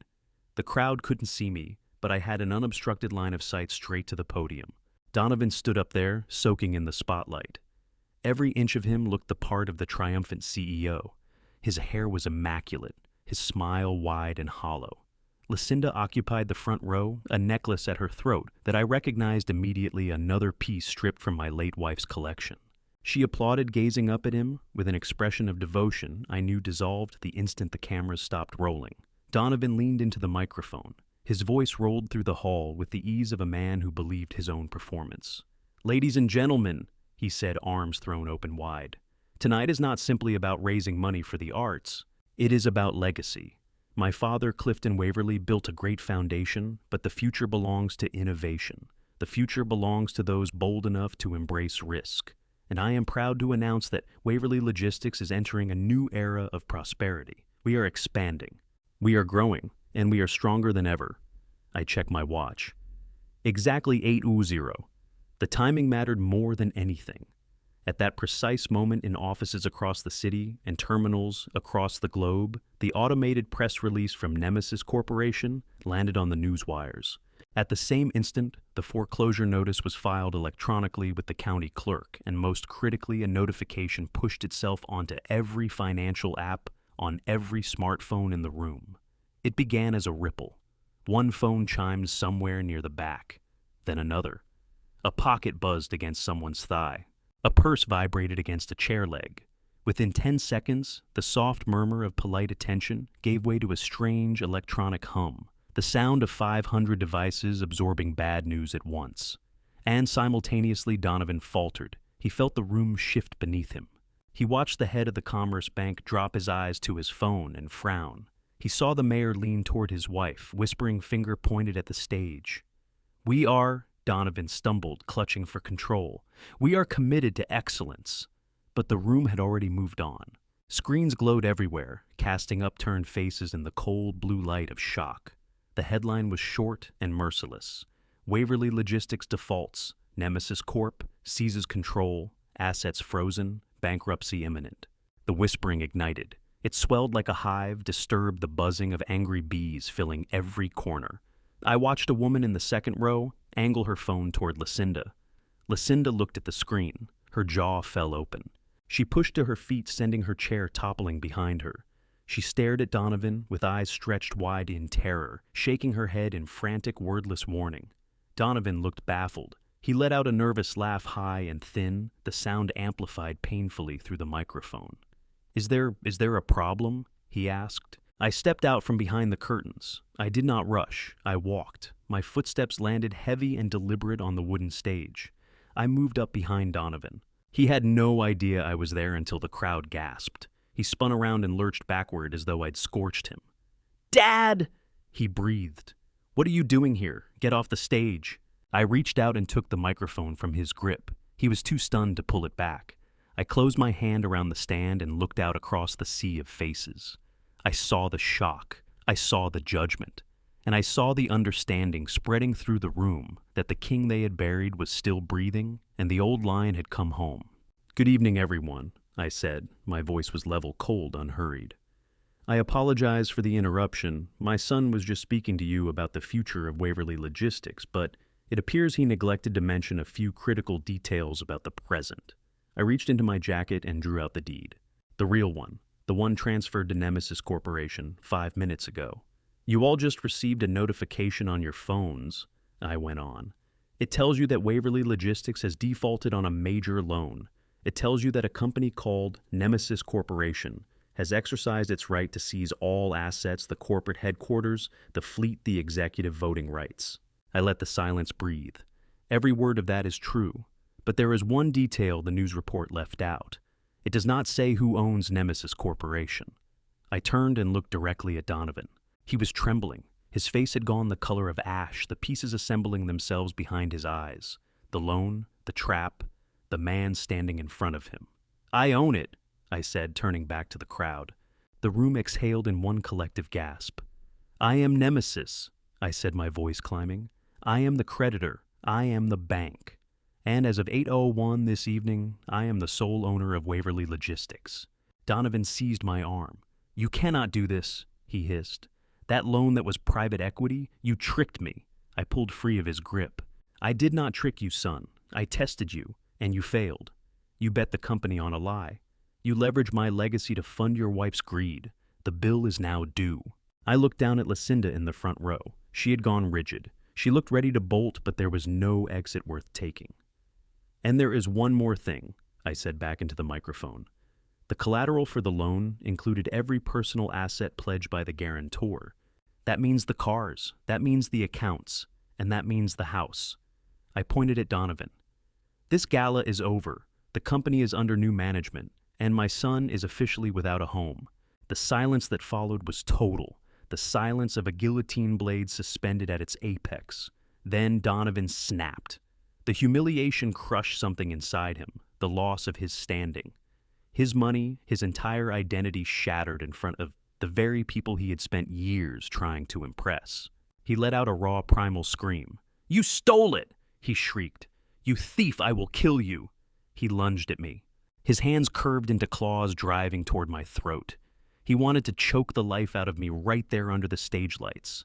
I held my ground. I didn't move. I didn't flinch. I was prepared for the blow, but I didn't need to be. From the wings, a large figure came surging forward, Rex, the head of security. He covered the distance faster than a man his build had any right to. He hit Donovan in midair, driving him to the floor with a bone-jarring crack. "Get off me!" Donovan shrieked, thrashing against the floorboards like something cornered and wild. "That is my company. He is the criminal. Arrest him!" Rex pinned Donovan's arms behind his back and looked up at me, waiting. "Take him out, Rex," I said quietly into the microphone. "And take his wife, too. They are trespassing." 2 additional guards materialized and caught Lucinda, who had been edging toward a side exit. She screamed, kicking and clawing as they hauled her toward the doors. Donovan was wrenched to his feet. His tuxedo was torn. His hair had come apart. He looked at me with eyes swimming in equal parts fury and grief. "I am your son," he sobbed. "How could you do this?" I looked at him. I looked at the boy I had raised, the one who had grown into a man willing to cage his own father. "You stopped being my son the day you put me in a cage," I said. "Get him out of my sight." Rex dragged him toward the exit. Donovan's screaming carried through the ballroom until the heavy double doors hammered shut, swallowing the sound whole. I stood alone on the stage. 500 faces stared back at me, terrified, awestruck, bearing witness to something that was both a massacre and a coronation at once. I straightened my tie. I looked at the microphone. "Please enjoy the dessert," I said. "I believe the chocolate tart is excellent." I set the microphone back on the stand and walked off the stage. I did not look back. I had stripped him of his armor. I had taken his sword. He was exposed now, bare in the wilderness, with nothing left to hide behind. But I was not finished. He had lost his money. He still had his freedom. And that was the last thing I meant to take from him. The backstage corridor was narrow, all bare concrete and exposed wiring carrying the smell of dust and old adrenaline. The unglamorous truth behind the velvet curtain, and a fitting place for my family to finally come apart. The roar from inside the ballroom had settled into a low, bewildered rumble. Back here, the noise was still sharp and raw. Rex and the other guards had pulled Donovan into a holding area near the loading dock. He was a wrecked tuxedo jacket, split at the shoulder face, glazed with sweat and tears. The fight had gone out of him. He was hyperventilating, eyes darting in every direction, like something penned in with no way out. Lucinda was there too, hemmed in by 2 security officers who were blocking her path to the exit with firm, unhurried courtesy. I stepped into the space, the heavy metal door clicking shut at my back and swallowing the noise from the gala. But I hadn't come alone. The press had found the side entrance. A dozen reporters' cameras and microphones thrust forward were pressing against the security line, their lenses starving for the wreckage I had just detonated on that stage. I gave Rex a nod to let them through. The truth was owed an audience. Donovan spotted me and clawed his way upright, stumbling toward Lucinda. He reached for her, desperate for an ally, desperate for the woman he had hollowed himself out to please. "Lucinda, tell them!" Donovan begged, his voice climbing into something thin and frantic. "Tell them about the trust. Tell them about the baby's rights. He cannot take everything. We still have your accounts. We still have the offshore money." Lucinda slapped his hand away. The crack of it bounced off the concrete walls like a gunshot. She stepped back and looked at him, not with fear, not with love, but with a revulsion so complete it was almost clinical. The mask had come off entirely. There was no more devoted, supportive wife in the room. There was only a rat that had finally understood the ship was gone and the captain was going under with it. "Do not touch me," she spat. "You are pathetic. Look at yourself, crying like a child." "Lucinda." Donovan gasped, one hand pressing against his chest. "What are you saying? We are in this together. We need to call a lawyer." "There is no we." Lucinda's voice tore through what remained of her composure. "You are broke, Donovan. You hurt him. You are homeless. Did you think I signed up for this? Did you think I married you for your personality? You are a weak, spineless little man who needed his daddy to run his life. And now, you don't even have his money." She pivoted toward the guards, one manicured finger aimed at the door. "I am leaving," she announced. "I am filing for divorce in the morning, and you can tell your father that I want half of whatever scraps are left. I want spousal support. I want child support. I will bleed you dry for the next 18 years. She moved to leave, her red dress swirling around her like pooling blood. "You are not going anywhere, Lucinda." My voice stopped her where she stood. I moved into the circle of light thrown down by the overhead rig.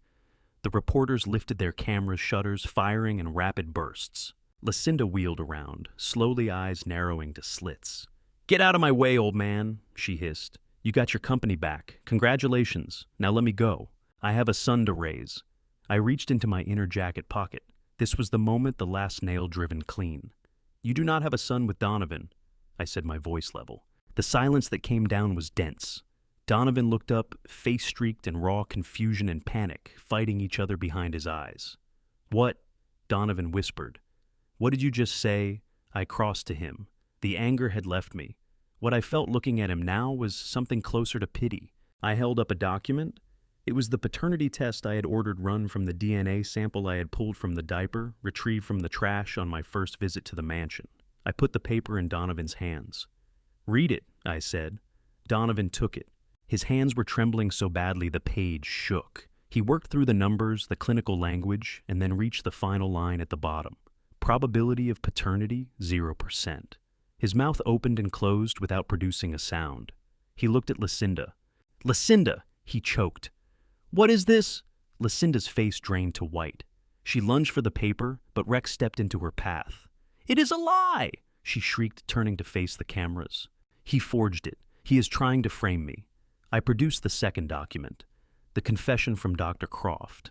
I held it up so the press could see it plainly.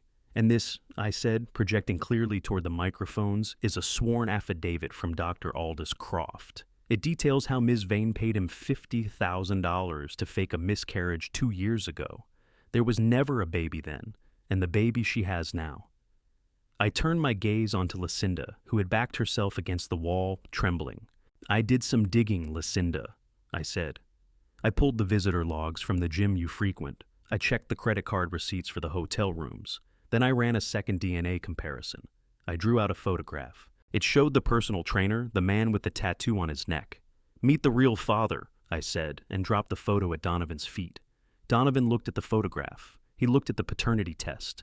Then he looked at his wife, the woman for whom he had sent his own father to prison, the woman he had stolen millions to impress, the woman who was staring back at him, not with love, but with the wide-cornered eyes of a con artist whose scheme had just collapsed.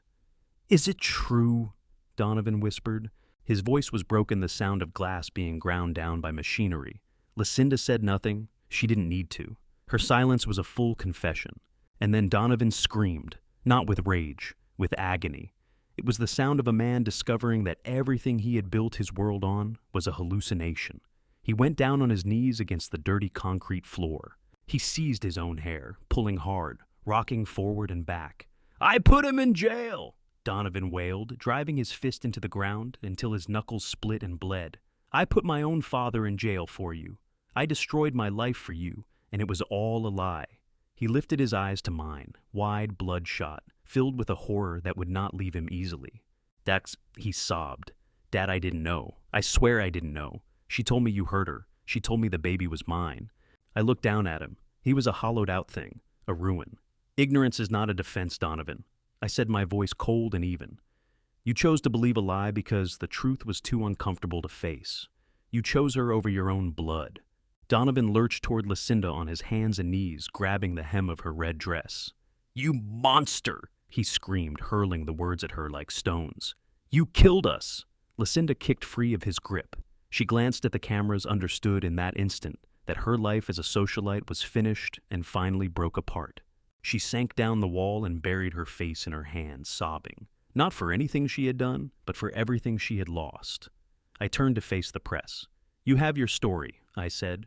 The fraud, the adultery, the theft. Print all of it. I looked at Rex. Call the police, I said. We have a confession to file, and I believe there are outstanding warrants on both of them now. I turned and walked toward the exit. Behind me, the sound of Donovan's weeping wove together with the flash of cameras and the overlapping shouts of reporters. It was a symphony built entirely from wreckage. I pushed through into the cool night air. The gala was still running inside, but the party was done. The house of cards had come down. I was the only one left standing in the rubble. Outside the arts center, the night was no longer cool or quiet. It was sirens and shouting, a wall of noise. Red and blue lights strobed across the wet pavement, fragmenting everything into the jagged look of a fractured nightmare. I positioned myself near the valet stand and watched it unfold. The gala's guests had poured out onto the grand staircase, expensive gowns and tuxedos pressing together against the wind phones held aloft. to document the fall of the House of Waverly. They had arrived expecting a coronation. They were staying for an execution. Rex had done his job cleanly. The police had come in numbers. These were not the neighborhood beat cops who might glance away for the right donation. These were detectives from the Financial Crimes Division, officers from the state prosecutor's office, people who moved with a grim, practiced efficiency that told me they had read through every file Emmett and I had sent over. They knew exactly who they were walking in to collect. Lucinda was the first one out through the side exit. She came flanked by 2 female officers, one on each arm. That red dress, which had looked so commanding under the stage lights, now looked like a prop from a bargain bin production. Her hair was in chaos makeup smeared across her face in dark streaks. She was not going quietly. She screamed, driving her heels into the concrete, twisting and wrenching against the grip of the law. "You cannot do this!" she shrieked, her voice stripped raw. "Do you know who I am? I am a Waverly. My husband owns this city. Release me right now, or I will sue you for everything you have." One of the detectives, a tall man with the face of someone who had heard it all before, stepped in front of her. He was not moved. He unclipped a pair of handcuffs from his belt. The metal caught the strobing lights. "Lucinda Vane," he said, his voice slicing cleanly through her screaming. "You are under arrest for grand larceny, insurance fraud, and conspiracy to commit extortion. You have the right to remain silent." He turned her around. The ratchet of the cuffs locking shut was sharp and absolute. Lucinda's breath caught. The cold steel against her wrists seemed to hit her like a bucket of water. She looked up and found me standing 10 feet away. Her eyes were wide, burning with equal parts hatred and disbelief.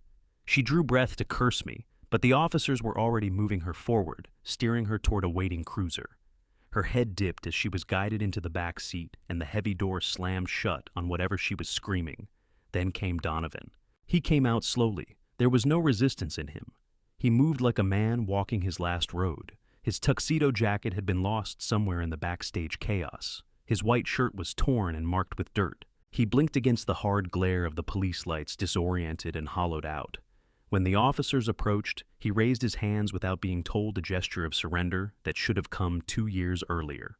"Donovan Waverly," the detective announced, warrant in hand. "You are under arrest for corporate embezzlement, perjury, and filing a false police report." Donovan said nothing. He let them pull his arms back. He let them close the cuffs around his wrists. He looked numb. But as they began marching him down the steps, his eyes swept across the gathered crowd. He saw the faces of people he had once called friends, the investors, the socialites. He watched them lift their phones to record his humiliation. And then he saw me. I stood alone near the fountain, hands in my pockets, expression empty. I was not smiling. There is no pleasure in watching your own blood be put in chains. But justice carries its own weight. Donovan stopped. He planted his feet, straining against the officer holding him. "Dad!" he called out. The officers pushed to move him along, but he threw his body back, fighting to reach me. "Dad, wait, please." He broke one officer's grip for just a moment, stumbling forward. He went to his knees on the wet asphalt, sliding until he was directly at my feet. He looked up, tears cutting paths down his face, mixing with the grime. He looked like a child again, the small boy who had scraped his knees and come to me for comfort. But that boy had been gone for a long time. The man kneeling in front of me had buried him. "Dad, please," he sobbed, reaching toward me with his bound hands. "Stop this. Tell them it was a mistake. I am your son. You cannot let them take me to prison. I will die in there." I looked down at him. I saw the terror in his eyes. It was identical to the fear I had lived with every night for 730 days. The fear of the cage, the fear of being erased. "I made a mistake," he pleaded, his voice fracturing. "I was stupid. I was weak. But I am family. You said family protects each other. Save me, Dad. Please save me." He bent forward and pressed his forehead against the toe of my shoe, weeping without restraint. I looked at the crowd. They stood in silence, watching the final scene of a tragedy play out. I looked at the officers who had paused and were giving us a moment. They were waiting on my word. They thought perhaps the father might relent. They thought perhaps mercy would be the ending. I leaned down, close enough that only he could hear. I could smell the fear on him. "I protected you for 40 years, Donovan," I said, my voice low and hard as stone. "I gave you a home. I gave you an education. I gave you a company. I taught you right from wrong. I taught you that a man's word is his bond." Donovan looked up, a flicker of hope moving across his ruined face. Yes, he whispered. Yes, Dad. I straightened up, standing over him. But you did not learn, I said. You chose to listen to greed. You chose to listen to a liar. And when I tried to warn you, you locked me away to silence me. I drew my foot back, breaking contact. I pushed his hand away gently, deliberately, a gesture of total rejection.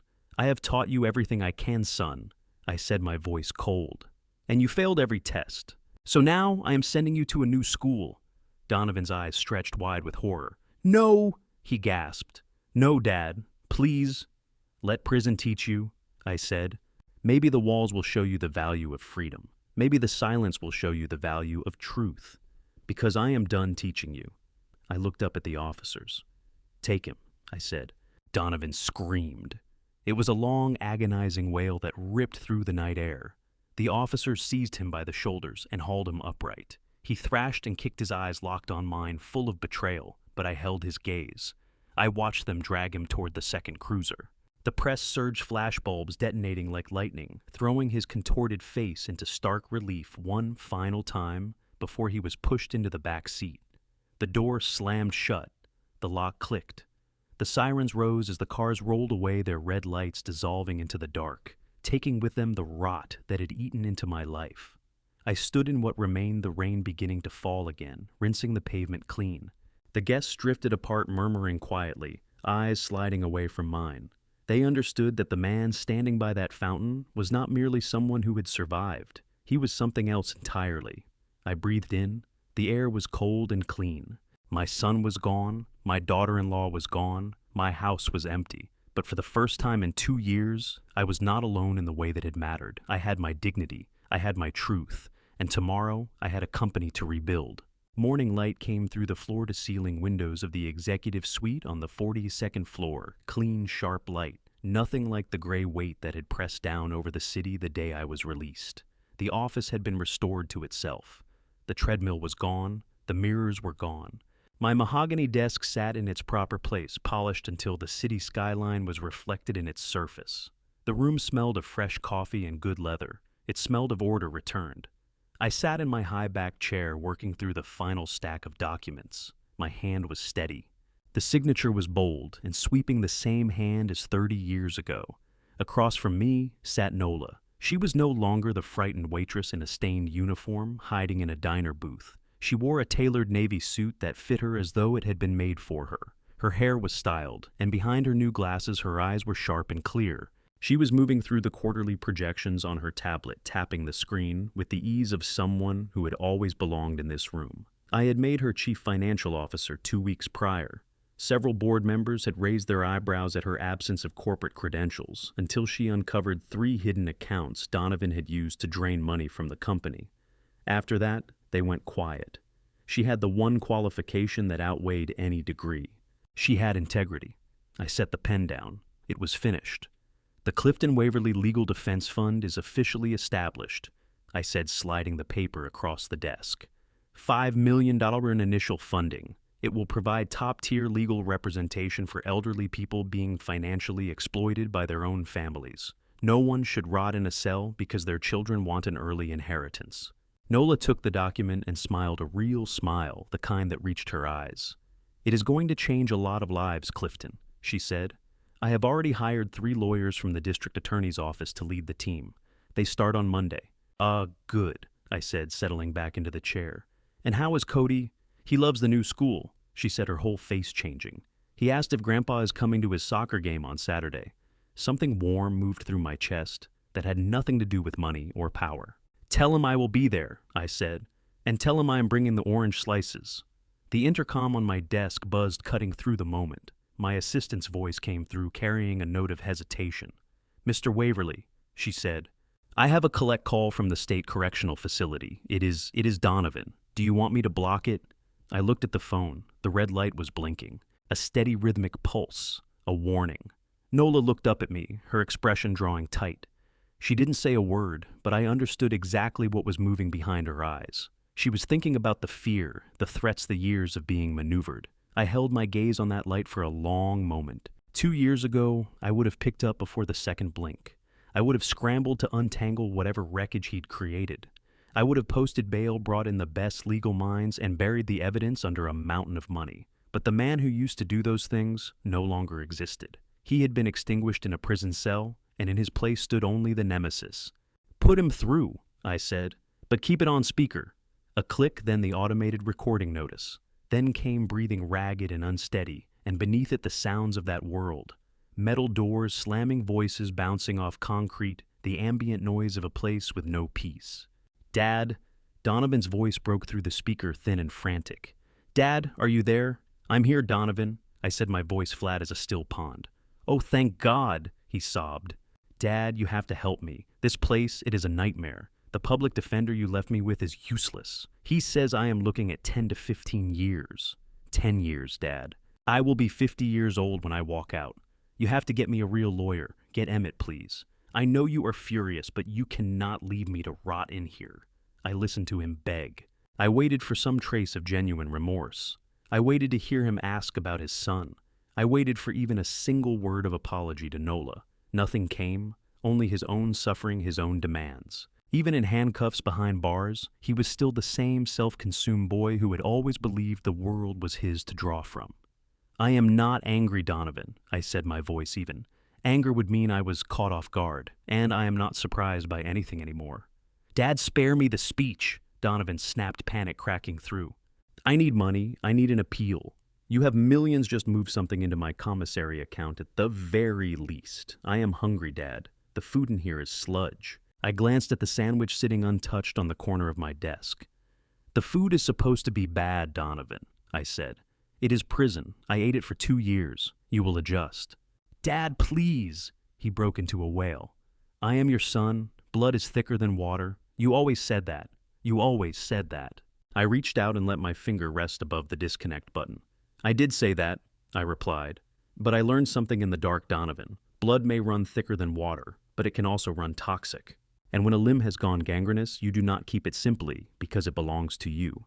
You cut it away to preserve the rest. No, Dad, wait, do not hang up." Donovan's voice climbed into a scream. "I already have," I said. I pressed the button. The line died. The silence that settled over the room was complete. Not heavy, not sorrowful.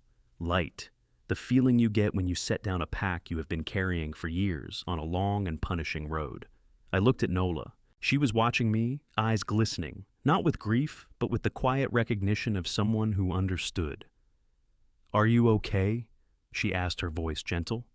I pushed back from the desk and went to the window, looking down at the city spread out below. The cars were small as toys. The people moved like ants across a vast and indifferent surface. Life was running on down there, messy and relentless and alive. "I am better than okay," I said. "I am free." I turned back toward her. "People say family is everything. They say you forgive them regardless of what they do, that biology seals the bond. But they are wrong. Family is not a matter of shared DNA. It is about who stands next to you when the rain comes down. It is about who still sees your worth when you have nothing left. It is about who tells you the hard truth, even when silence would be easier." I crossed to where Nola sat and rested a hand on her shoulder. "I lost a son," I said. "A son who looked at me and only ever saw a balance sheet. But I gained a daughter who looks at me and sees a man. And on Saturday, I am going to watch my grandson play soccer." I let that sit for a moment. That is a fair trade. I returned to my desk and lifted my pen. "Now," I said, "let us get back to work." And that is where the story rests. Not with a scream, not with a slammed door, but with a man sitting behind his own desk, pen in hand, watching the city he built carry on below him. I have thought about what this journey cost. It cost me 2 years inside a concrete box. It cost me the version of my son I had hoped he might become. But I believe God does not waste a single one of those dark nights. The silence, the hunger, the humiliation, all of it was shaping something I could not yet see. Patience I never asked for. Clarity I could not have found any other way. If these father stories have shown you anything, I hope it is this. First, do not confuse loyalty with blindness. Loving someone does not mean you accept whatever they do to you. Love has limits, and honoring those limits is not cruelty, it is self-respect. Second, the strongest move is often the quietest one. Dad's revenge was not rage, it was preparation. Build your case before you make your move. Third, choose the people around you with care. Nola was not family by blood, but she stood in the rain when no one else would. That is the only definition of family that holds. Fourth, if someone is determined to believe a comfortable lie, your words will not save them. Sometimes you have to let the truth arrive on its own schedule and at full volume. If this story moved you, if you have ever loved someone who chose the wrong path or waited for justice that felt like it would never come, share it with someone who needs to hear it today. Leave a comment and tell me what stayed with you. And if you are not yet subscribed to His Hidden Revenge, now is the time. Thank you for listening all the way to the end. I will see you in the next one.